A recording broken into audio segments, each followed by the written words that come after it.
Hi అండి, నమస్తే. ఈరోజు నేను ఎగ్ దోశ ఎలా చేయాలో చూపించబోతున్నాను. 5 గ్లాసుల రేషన్ బియ్యానికి 1 కప్పు మినపప్పు, 2 స్పూన్ల మెంతులు, పావు కప్పు అటుకులు వేసి 4 గంటలు నానిన తర్వాత రుబ్బి పెట్టుకుంటే ఉదయానికి పిండి ఇలా వస్తుంది. దీనిలో కొద్దిగా సాల్ట్ వేసుకొని తగినంత వాటర్ కూడా యాడ్ చేసుకొని బాగా కలిపి పక్కన పెట్టుకున్నాక స్టవ్ వెలిగించుకొని దోశ పెనం పెట్టి దానిపై పిండిని 2 గంటలు వేసుకొని బాగా స్ప్రెడ్ చేసుకుంటే ఇలా వస్తుంది.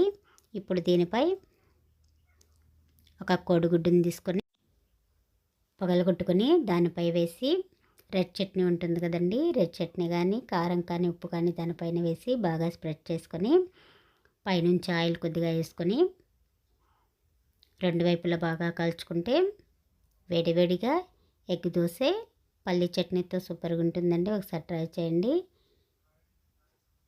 ఈ వీడియో కానీ మీకు నచ్చితే లైక్ చేయండి, షేర్ చేయండి, సబ్స్క్రైబ్ చేయండి. Thank you for watching.